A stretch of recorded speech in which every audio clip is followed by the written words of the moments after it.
This week on the agenda, Labour landslide, Conservative collapse. The UK gets a new Prime Minister. But what does the election result mean for Britain at home and on the global stage?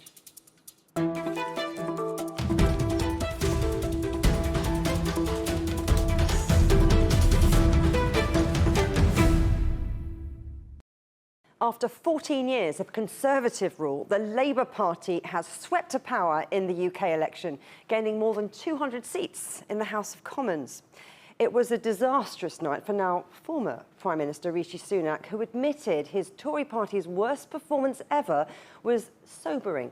So exactly what message have the voters sent? And what does this result mean for the UK, not just at home, but on the global stage? Joining me now are George Pascoe-Watson, founding partner of Schillings Communications and former political editor of the Sun newspaper, Robert Oulds, director of the Bruges Group, and Patrick Diamond, professor of public policy at the School of Politics and International Relations at Queen Mary University of London.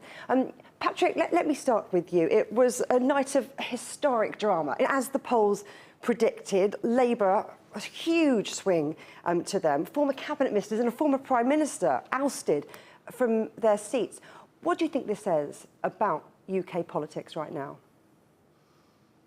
Well, it certainly tells us that the electorate in Britain were very dissatisfied with how Britain had been governed over the last, if not 5 years, even 14 years, in terms of the accumulation of mistakes that had been made around the economy, the mishandling of the COVID pandemic, the aftermath of Brexit and so on. So we had a very unpopular government. But I think the result also alludes to fragmentation going on in UK politics. We saw a significant increase in support for reform, of course. We also saw the Greens taking seats as well as independent left candidates in the north of England. So it does allude, I think, to a complex political landscape. This is not a simple result. There's a lot going on beneath the surface that we need to understand. And Robert, from dislike of the outgoing government to tactical voting, how did this turn into a near extinction event for Britain's oldest and most electorally successful party, the Conservatives? Well, contrary to your earlier statement, there wasn't a swing to Labour. Jeremy Corbyn's Labour Party in 2017 got more votes than Kier Starmer did in 2024. The party that actually won the election wasn't Labour, it was the stay-at-home party. And the Conservative Party, to answer your question, they suffered very badly because, of course, their vote was split. A large proportion went off to back Nigel Farage's Reform Party. And indeed, if you combine the Conservative vote and the Reform vote, it would be higher than the Labour vote. And in many seats, they would have actually been saved. Many Conservative seats would have actually stopped going to Labour. And of course, the largest part of that stay-at-home vote for the stay-at-home party was, of course, disgruntled Conservatives because they failed to do what they're meant to do. The Conservative Party has tried to be liked for many years, but ignored the fact that it's about being respected. And they're not there to be liked, to be popular. They're there to be capable and competent and manage the economy. And as they say, it's all about the economy. Now, of course, they trashed the economy because they reverted from Conservative principles. They were higher tax, higher spend than Labour was, even up to the late 1940s when there was a radical socialist government in power. That's where they went wrong. Plus, of course, so they damaged the economy, they broke that trust, they made the cost of living crisis driven by high inflation generated by excessive spending and excessive debt. And the other factor is, of course, they didn't control migration. In fact, quite the reverse. They encouraged more migration into the UK, which was a key thing they had promised, and they broke their promises, and parties that break their promises and prove to be incompetent get punished at the elections. George, how do you think now the UK political landscape has changed? It's changed beyond recognition on the face of it, Juliet. And tonight, around the world, people will be saying, what does this actually mean? What it really means, and picking up on what Patrick and Robert have already said, is that the Labour government, as it now is not as well cemented, is not as sticky as you might think on the numbers. And the reason for that is because Labour only picked up 35% share of the vote nationally. This was not a huge rush to embrace Keir Starmer. He got in because of problems that the Conservative Party committed themselves. And therefore, Keir Starmer does not have a very strong grip on the country as we speak to you today. And if I was observing this from the outside, I would say the next 5 years could be very interesting and very tricky. Stability that you might think Keir Starmer's 170-seat majority in the House of Commons here in London should give him, may not give him at all. There are huge divisions behind the numbers within the Labour Party. There's a lot of fragmentation of British voters. The stability that you'd normally accept and expect from a British government is still not there, in my opinion, and I think the coming years will show that play out. Patrick, I wonder what you think about that. If the longer-term impact here, I mean, could these results reshape the political geography for decades, or just this electoral term? I think it's a really important point. I mean, I think we shouldn't forget that the achievement of Keir Starmer in this election is very considerable. Labour suffered its worst defeat since 1935 in 2019. So to go from that to this result that we can see unfolding is a dramatic development. It's an extraordinary achievement politically to revitalise your party in that way and to make it seem a safe alternative for many millions of voters across the UK. But it is the case, as George rightly says, that this is a very fragmented result, and it is true that the government will face many challenges. I think on foreign policy, you know, we can see in these results that the issue of Gaza has had a major effect in some constituencies. So how the new Labour government handles these very difficult foreign policy challenges will be consequential, not just for the UK's standing and its role in the world, but also for how electoral politics plays out in the United Kingdom over the next few years. George, the Scottish National Party also had a terrible night, losing all but a handful of their seats. I mean, does that mean any talk of independence is now done? It very much so. It was a good result for those of us who are called unionists, people who believe in the union of the United Kingdom, and a very bad night for nationalist independence in Scotland. You've got a new leader of the Scottish Nationalists, and he is only a few weeks into his job, so he can't be held responsible, but he's got virtually no power base now. The Labour Party in Scotland is rampant. Its tails are up, and it will feel that it's now time to press its case in Scotland, and the Labour Party is a unionist party. So I think the question of Scottish independence now goes onto the back burner for many, many years to come. There's no obvious way back for the nationalists there. There'll be elections in a couple of years' time in Holyrood in Scotland, and it'll be interesting to see how well Labour do there. But this is one of the big changes to the face of the United Kingdom that does matter, because the union is a really central question for this country and its future. Let's dig in now to some of the policy. Robert, let me start with you, because as you mentioned, economic growth in Britain has been sluggish since the global financial crisis 15 years ago. Since COVID, Britain's economy has been the second weakest in the G7. So how can a Labour government fix things? Well, it's going to be incredibly difficult for the Labour government because they're facing a real challenge, and by no means are we out of the economic uncertainty. There is literally no money left. Not only is there no money left, the country is deeply in debt. We have 3 trillion of debt. That's just the government debt. Debt to GDP is 100%. This is enormous figures. This is the biggest challenge. We're spending more money on debt interest payments than we are on the education budget. There is no money to improve education, health, or spend on the armed forces. The country is essentially bust unless they can get a handle on this problem. And if there were to be another economic shock, we're in a serious crisis.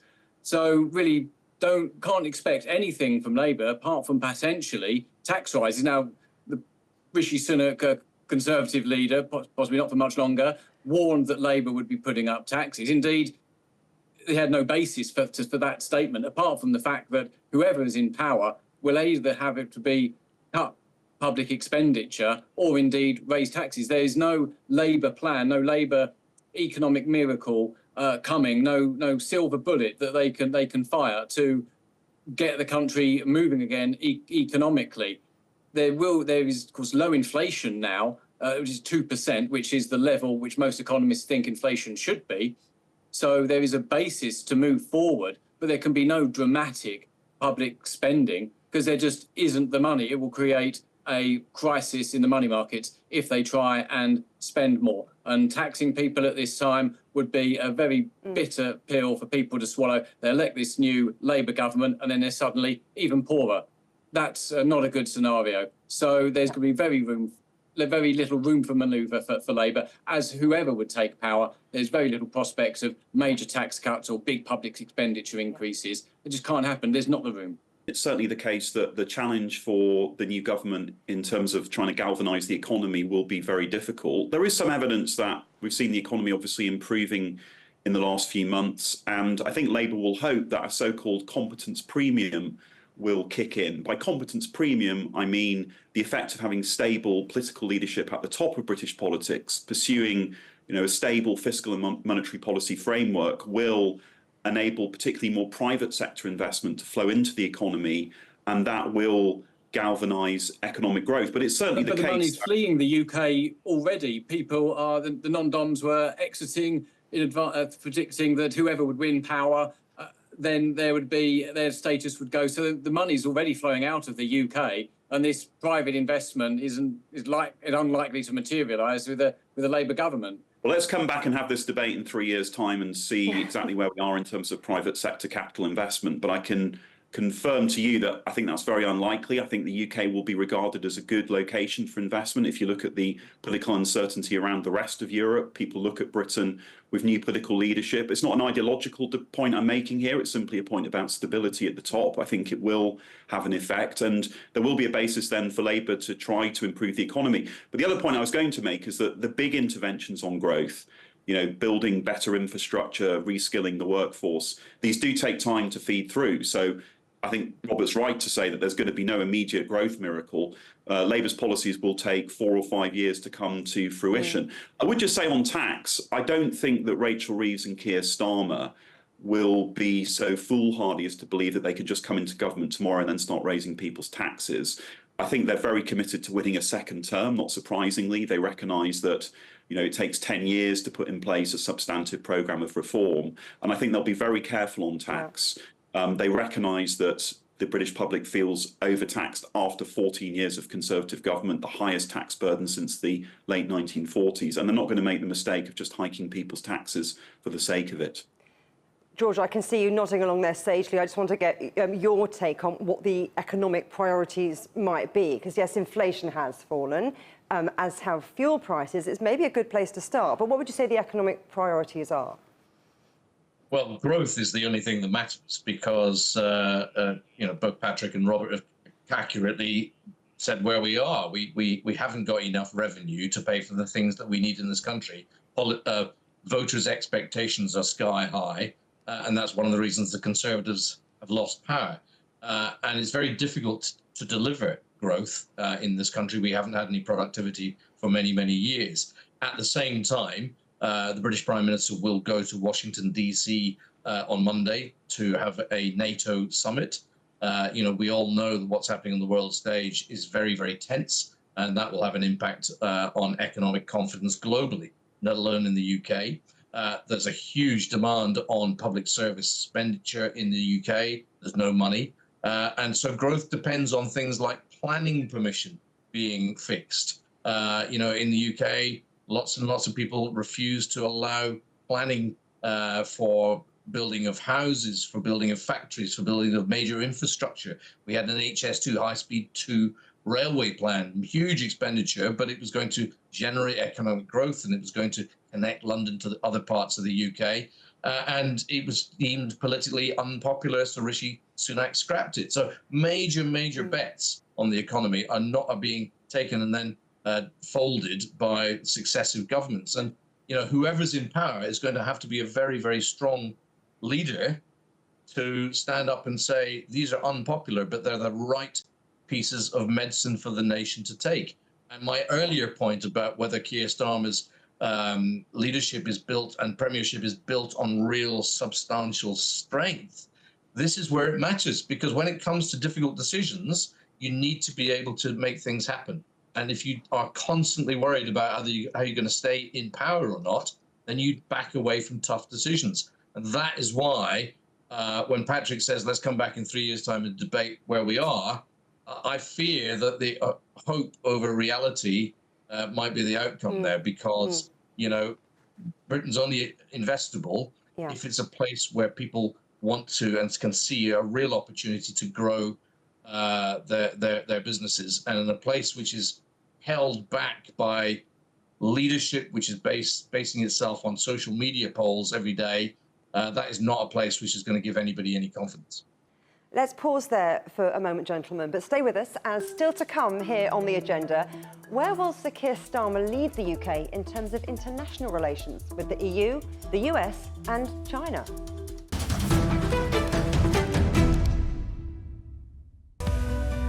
We are all connected. Across borders, across continents, connected by ideas, a shared humanity. Stay connected.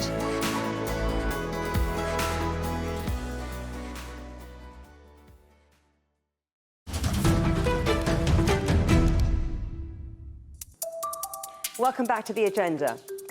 And let's continue now with our discussion of the UK election. Still with me are George Pascoe-Watson, founding partner of Schillings Communications and former political editor of the Sun newspaper, Robert Oulds, director of the Bruges Group, and Patrick Diamond, professor of public policy at the School of Politics and International Relations at Queen Mary University of London.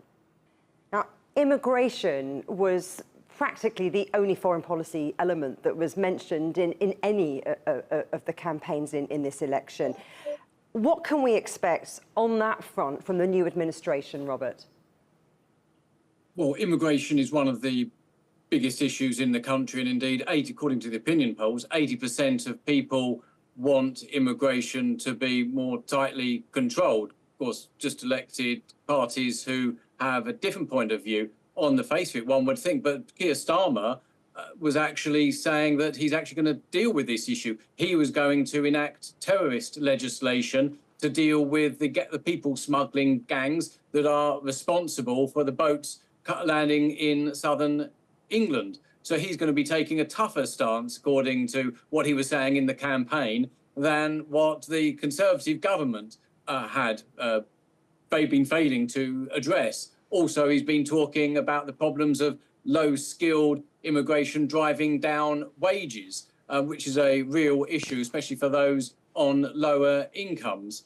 That's something which Liz Truss, the former British Prime Minister for a very short period of time, didn't actually address, and she was meant to be on the so-called right. And of course, low-skilled immigration increased even more under the Conservatives than it did under the Labour government of Tony Blair, which many people thought had a radical agenda for more immigration. So perhaps it could be the case that the Labour Party, realising that the Nigel Farage Reform Party is nipping at its heels in various seats, and of course that they made some promises in the election, will actually do more to tackle migration than what the Conservatives would have done, just to make sure that their right flank, so to speak, is protected. But Patrick, aside from those big conversations around immigration, not much was said about foreign policy by anyone. I mean, what do you think might change in terms of the UK's relationship with the rest of the world? Well, I think the UK will embark on a different relationship with the European Union. Keir Starmer was very clear during the election campaign that he has no intention to reopen the question of the UK's relationship with the EU in terms of either rejoining the European Union as a member state or becoming a member of the single market or a customs union. He's ruled out all of those options. But on trade, I think he will want to adjust the withdrawal agreement that Boris Johnson negotiated to try to reduce trade friction and make it easier to export goods and services into EU markets, particularly services where, of course, the services economy is very important for UK growth and productivity performance. But also on security, given the challenge presented by the war in Ukraine and some of the broader geostrategic instability that affects the border of Europe, the UK, I think, will want to work much more collaboratively with the EU over the coming years. So, as I say, I don't think there's going to be some major shift in the UK's relationship with the EU, but I think on trade, economics and security, there will be a coming together, a more perhaps common purpose, a restatement of common values, which means that Britain will be closer to its European partners than it's been, I think, for some time.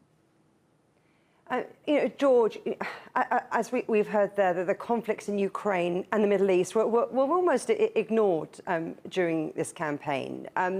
But Keir Starmer argued that the 14 years of Conservative government damaged the UK's influence in a more divided and dangerous world. His new approach will be underpinned by progressive realism. What do you make of that? It's a really important point, just picking up on what Patrick said just now, because, of course, the European Union itself is changing radically and drastically, even as we speak. So the leaders of the countries in the European Union are in flux. There's change there. And so trying to find a new relationship with new European leaders may not be as straightforward as Kier hopes. So that's a change to be borne in mind. And I think that, yes, it is true that Britain's standing on the world stage changed drastically after the Brexit vote. And if you speak to anybody in our Foreign Office and the government, that's really what they say, is that we're no longer carrying the same status as we once did.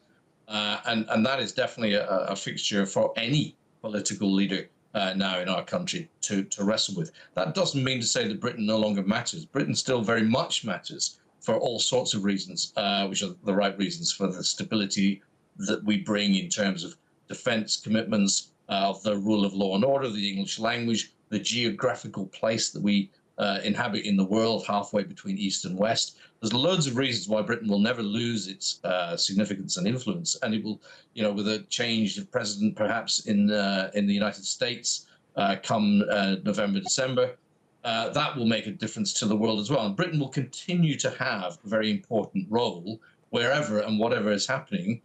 It's true that the political leaders didn't raise international issues during the 6-week election campaign, nor did they really talk about the economic status of the situation, the fact, as Robert says, that we are basically broke. And that's because it's impossible for political leaders now, anywhere in sort of parliamentary democracies, to really speak the open truth, because we have this cancel culture now, which means that anybody who says anything unpalatable and difficult is somehow regarded as somebody who's poisoning the water and has said the wrong thing. And therefore, nobody's prepared to deal with the politically difficult things. And, what's happening on the international stage in geostrategic politics is very difficult. And there are some very uncomfortable truths that are happening right now. And it's uncomfortable for me that none of the political leaders have really lent into that. Yeah. Can I just add one point very quickly to just build on what George said, which is that I think the other really interesting and striking feature of where we are now is that, of course, Keir Starmer is coming to power as leader of a centre-left party in the United Kingdom, very much against the trend of what seems to be happening in a lot of the rest of Europe, where parties of the radical right actually are insurgent and growing in strength. And I think that presents a real foreign policy challenge for Keir Starmer. He's not going to be governing in a world where he has lots of natural allies. And of course, if there is a Trump presidency in the United States in November, I mean, there are others on this call who know more about that than I do, but if that were to happen, I think it would just reinforce that point that in many ways, Keir Starmer is going to be governing in an environment which is not necessarily directly hostile to him, but certainly not very sympathetic to the political ideology of the party that he leads. And Patrick, on that, what about relations with China? I mean, if we delve into the Labour manifesto, it said it planned to cooperate where we can, compete where we need to, and challenge where we must. And I'm sure that they will be committed to that, but I think on China, I would just say that the conversation we've been having so far has been about economic growth. And for the United Kingdom, for its leaders, for the new Labour government, if the imperative is to improve economic growth performance, try to raise the productivity of the UK economy, get more investment flowing into Britain and so on, then it's going to have to manage its relationship with China very carefully because, of course, China is a really important economic power. So I'm sure there will be an emphasis on challenge, but there's also bound to be an emphasis on how we can continue to make the UK a partner for Chinese businesses and Chinese corporations, because without that, then the overall growth objective of the government will be all the harder to achieve.